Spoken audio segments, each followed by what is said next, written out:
as well as yourself, said the mouse, and she struck out her leg proudly. But the wren broke it with his flail, and there was a pitched battle on a set day. When every creature and bird was gathering to battle, the son of the king of Tether Town said that he would go to see the battle, and that he would bring sure word home to his father the king, who would be king of the creatures this year.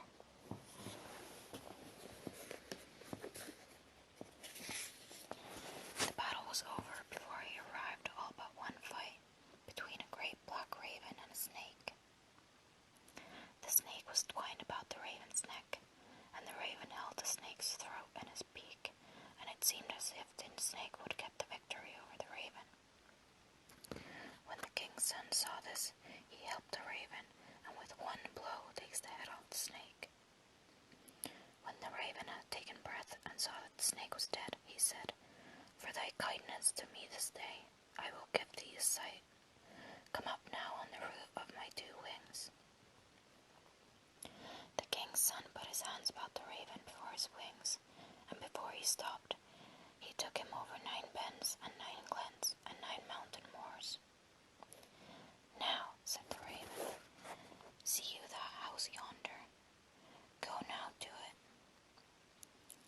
It is a sister of mine that makes her dwelling in it, and I will go bail that you are welcome. And if she asks you, were you at the battle of the birds, say you were. And if she asks, did you see anyone like me, say you did, but be sure that you meet me tomorrow morning here, in this place." The king's son got good and right good treatment that night. Meat of each meat, drink of each drink, warm water to his feet, and a soft bed for his limbs.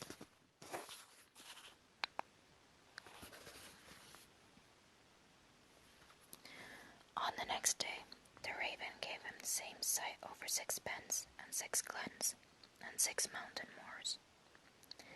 They saw Bothy far off, but though far off, they were soon there.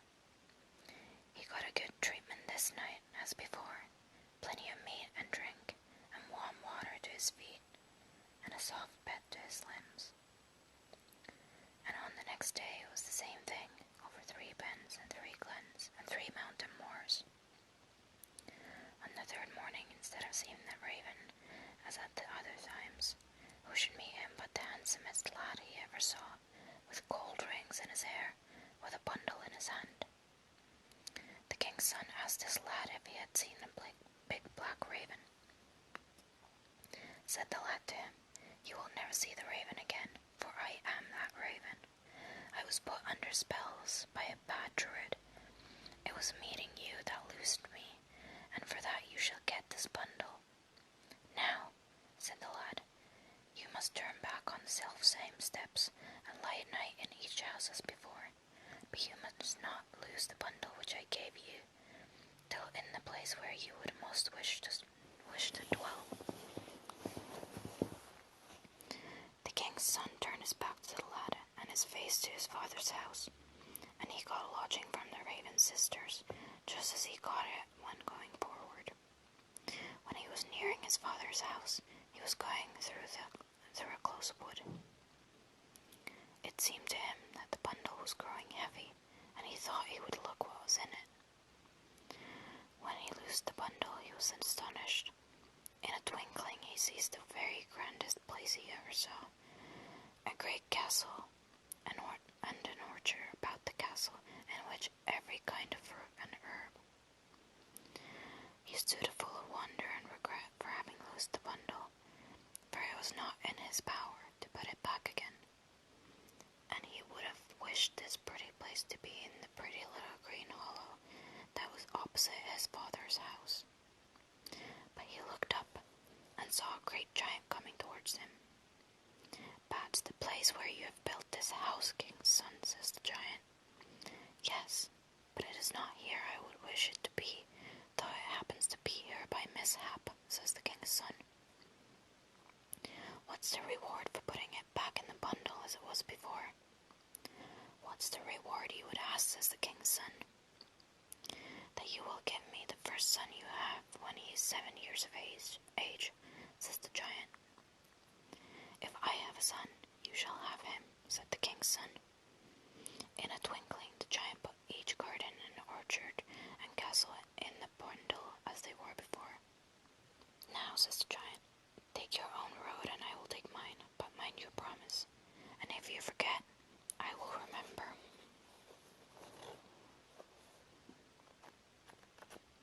The king's son took to the road, and at the end of a few days he reached the place he was fondest of. He loosed the bundle, and the castle was just as it was before. And when he opened the castle door, he sees the handsomest maiden he has ever cast eyes upon. Advance, king's son, said the pretty maid. Everything is in order for you, if you will marry me this very day. It's I that am willing, said the king's son, and on the same day they married. But at the end of a day and 7 years, who should be seen coming to the castle but the giant? The king's son was reminded of his promise to the giant. Until now he had not told his promise to the queen. Leave the matter between me and the giant, says the queen. Turn out your son, says the giant. Mind your promise. You shall have him, says the king, when his mother puts him in order for his journey. The queen dressed up the cook's son, and she gave him to the giant by the hand. The giant went away with him, but he had not gone far when he put a rod in the hand of the little laddie.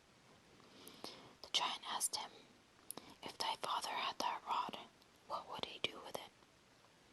If my father had that rod, he would beat the dogs and the cats so that they shouldn't be going near the king's meat, said the little laddie. Thou art the cook's son, said the giant. He catches him by the 2 small ankles and knocks him against the stone that was beside him. The giant turned back to the castle in rage and madness, and he said that if they did not send out the king's son to him, the highest stone of the castle would be the lowest. Said the queen to the king, we'll try it yet. The butler's son is of the same age as our son. She dressed up the butler's son, and she gives him to the giant by the hand. The giant had not gone far when he put the rod in his hand. If thy father had that rod, says the giant, what would he do with it? He would beat the dogs and the cats when they would be coming near the king's bottles and glasses. Thou art the son of the butler, says the giant, and dashed his brains out too. The giant returned in a very great rage and anger. The earth shook under the soles of his feet, and the castle shook and all that was in it. Out here with thy son, says the giant, or in a twinkling the stone that is the highest in the dwelling will be the lowest. So they had to give the king's son to the giant. When they were gone a little bit from the earth, the giant showed him the rod that was in his hand, and said, what would thy father do with this rod if he had it? The king's son said, my father has a braver rod than that. And the giant asked him, where is thy father when he has that brave rod? And the king's son said, he will be sitting in his kingly chair. And the giant understood that he had the right one. The giant took him to his own house, and he reared him as his own son. On the day of days when the giant was from home, the lad heard the sweetest music he had ever heard in a room at the top of the giant's house. At a glance, he saw the finest face he had ever seen. She beckoned to him to come a bit nearer to her, and she said her name was Auburn Mary. But she told him to go this time, but to be sure to be at the same place about that dead midnight. And as he promised, he did. The giant's daughter was at his side in a twinkling, and she said, tomorrow you will get the choice of my 2 sisters to marry, but say that you will not take them, but me. My father wants me to marry the son of the king of the green city, but I don't like him. On the morrow, the giant took out his 3 daughters, and he said, now, son of the king of Tethertown, thou hast not lost by living with me so long. Thou wilt get to wife one of the 2 eldest of my daughters, and with her leave to go home with her the day after the wedding. If you will give me this pretty little one, says the king's son, I will take you at your word. The giant's wrath kindled, and he said, before thou getst her, thou must do 3 things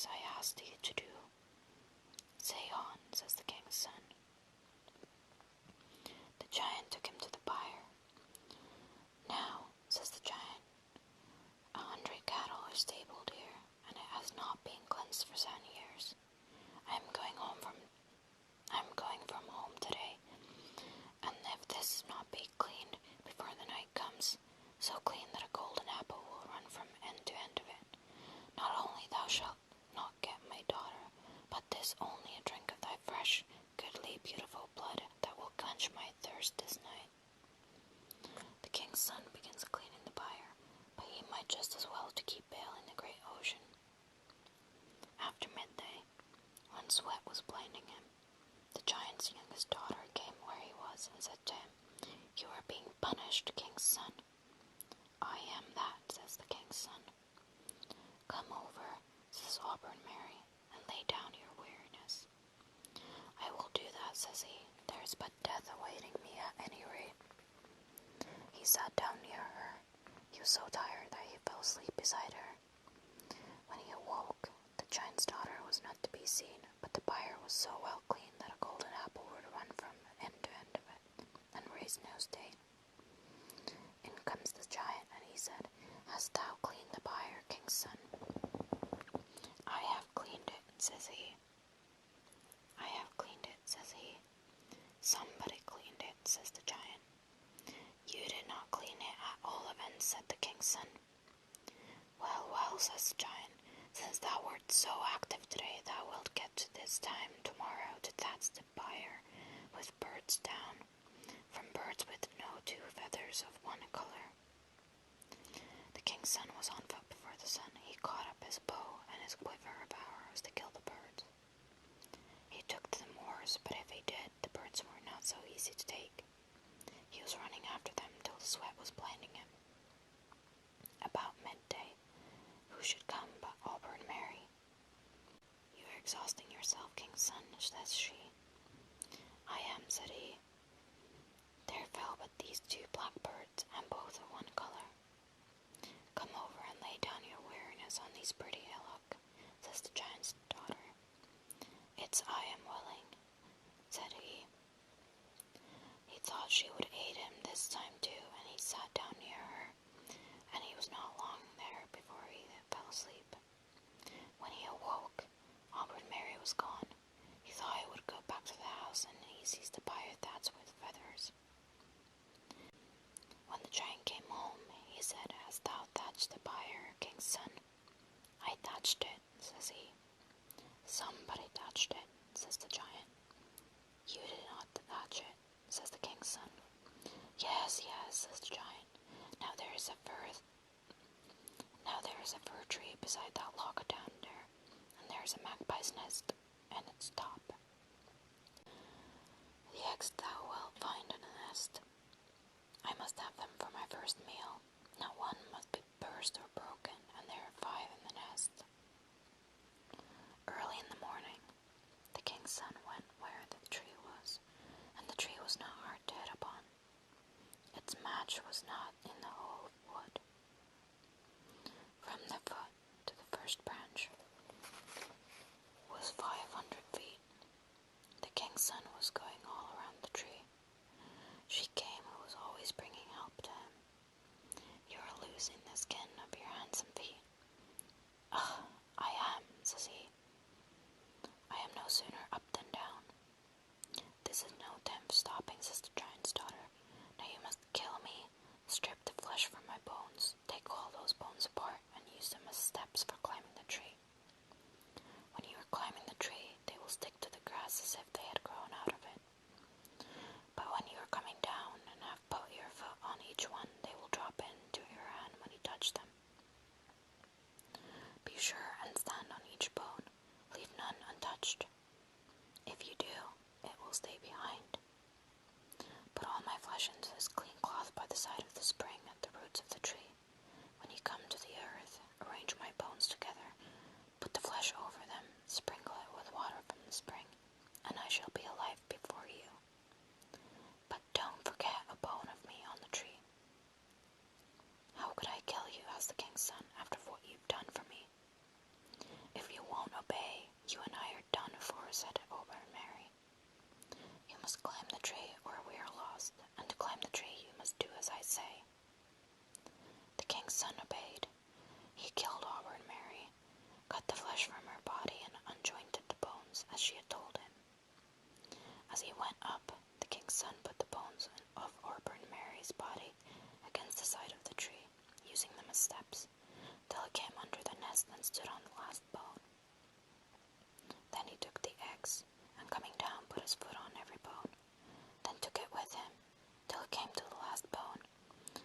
so near the ground that he failed to touch it with his foot.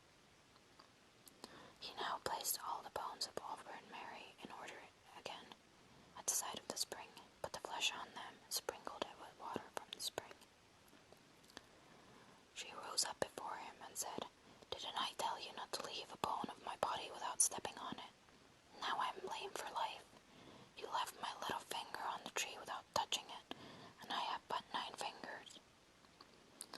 Now," says she, "go home with that eggs quickly, and you will get me to marry tonight if you can know me.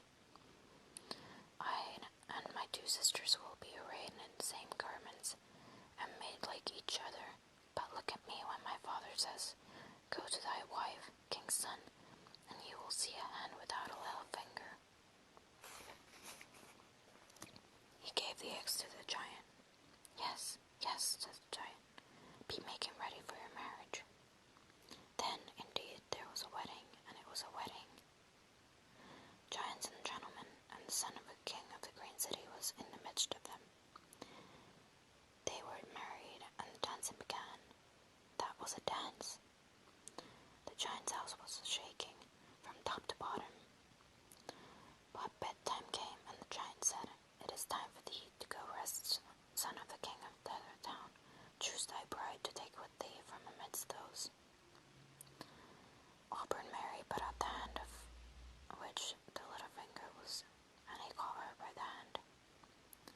"Thou hast aimed well this time too, but there is no knowing but we may meet thee another way," said the giant.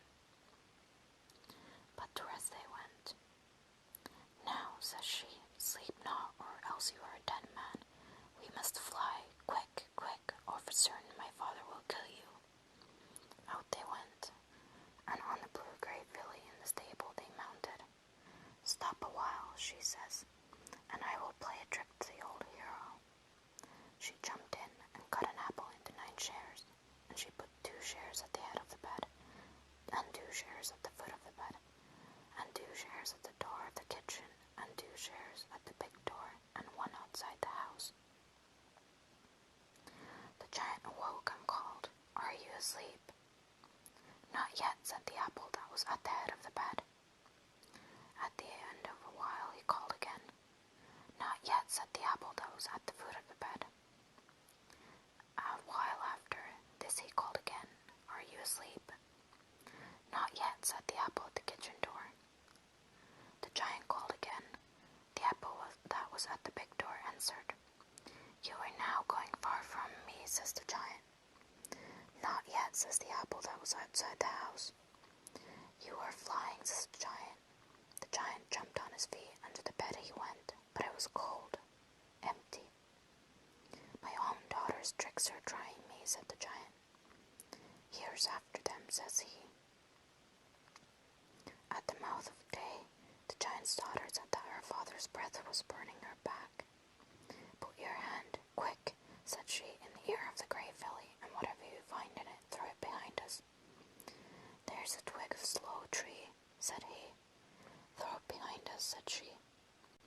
No sooner did he do that than there were 20 miles of blackthorn wood, so thick that scarce a weasel could go through it. The giant came headlong, and there he is fleecing his head and neck in thorns. "My own daughter's tricks are here, as before," said the giant. "But if I had my own big axe and wood knife here, I would not be long making a way through this." He went home for the big axe and the wood knife, and sure he was not long on his journey, and he was the boy behind the big axe. He was not long making the way through the blackthorn. "I will leave the axe and the wood knife here till I return." "If you leave him," said a hoodie crow that was in a tree. "We'll steal him, steal him." "If you will do that," says the giant, "I must take them home." He returned home and left them at the house. At the heat of the day, the giant's daughter felt her father's breath burning her back. "Put your finger in the filly's ear and throw it behind whatever you find in it." He got a splinter of grey stone, and in a twinkling there were 20 miles by breadth and height of great grey rock behind them.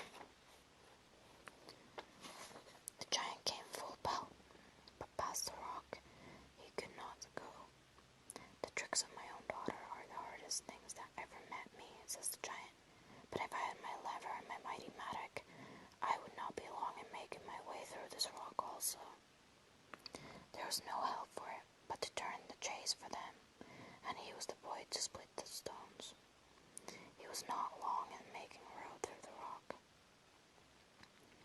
I will leave the tools here, and I will return no more. If you leave him, says Dowdy. We will steal him. Do that if you will. There is no time to go back. At the time of breaking the watch, the giant's daughter said that she felt her father's breath burning her back. Look in the filly's ear, king's son, or else we are lost. He did so, and it was a bladder of water that was in her ear this time. He threw it behind him, and there was a fresh water lock, 20 miles in length and breadth behind them. The giant came on, but with the speed he had on him, he was in the middle of the lock, and he went under, and he rose no more. On the next day, the young companions were come in sight of his father's house. Now, says she, my father is drowned, and he won't trouble us any more. But before we go further, king's son, says she, go you to your father's house and tell that you have the likes of me, but let neither man nor creature kiss you, for if you do, you will not remember that you have ever seen me. Everyone he met gave the king's son a welcome and look, and he charged his father and mother not to kiss him. But as mishap was to be, an old greyhound was indoors, and she knew him and jumped up to his mouth, and after that he did not remember the giant's daughter. She was sitting at the well side as he left her, but the king's son was not coming. In the mouth of night she climbed up into a tree of an oak that was beside the well, and she lay in the fork of that tree all night. A shoemaker had a house near the well, and about midday on the morrow the shoemaker asked his wife to go for a drink for him out of the well. When the shoemaker's wife reached the well, and when she saw the shadow of her that was in the tree, thinking it was her own shadow, and she never thought till now that she was so handsome, she gave a cast to the dish that was in her hand, and it was broken on the ground, and she took herself to the house without vessel or water. Where is the water, wife? Said the shoemaker. You shambling, contemptible old carl, without grace, I have stayed too long your water and wood thrall. I think, wife, that you have turned crazy. Go you, daughter, quickly, and fetch a drink for your father. His daughter went, and in the same way so it happened to her. She never thought till now that she was so lovable, and she took herself home. Up with the drink, said her father. You homespun shoecar, you think I am fit to be your thrall? The poor shoemaker thought that they had taken a turn in their understandings, and he went himself to the well. He saw the shadow of the maiden in the well, and he looked up to the tree and saw the finest woman he ever saw. Your seat is wavering, but your face is fair, said the shoemaker. Come down, for there is need of you for a short while at my house. The shoemaker understood that this was the shadow that had driven his people mad. The shoemaker took her to his house, and he said that he had but a poor bothy, but that she should get a share of all that was in it. One day, the shoemaker had shoes ready, for on that very day the king's son was to be married. The shoemaker was going to the castle with the shoes of the young people, and the girl said to the shoemaker, I would like to get a sight of the king's son before he marries. Come with me, says the shoemaker. I am well acquainted with the servants at the castle, and you shall get a sight of the king's son and all the company. And when the gentles saw the pretty woman that was there, they took her to the wedding room, and they filled for her a glass of wine. When she was going to drink what was in it, a flame went up out of the glass, and a golden pigeon and a silver pigeon sprang out of it. They were flying about when the 3 grains of barley fell on the floor. The silver pigeon sprang and ate that up. Said the golden pigeon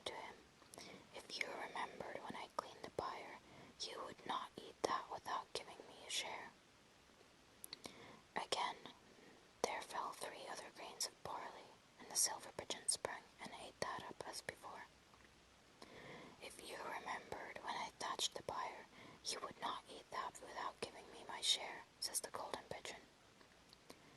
3 other grains fall, and the silver pigeon sprung and ate that up. If you remembered when I harried the magpie's nest, you would not eat that without giving me my share, says the golden pigeon. I lost my little finger bringing it down, and I want it still. The king's son minded, and he knew who it was that was before him.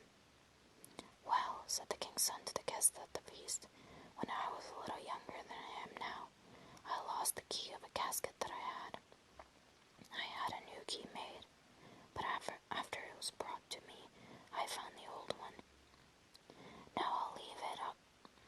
Now I'll leave it to anyone here to tell me what I am to do. Which of the keys should I keep? My advice to you, said one of the guests, is to keep the old key, for it fits the lock better and you are more used to it.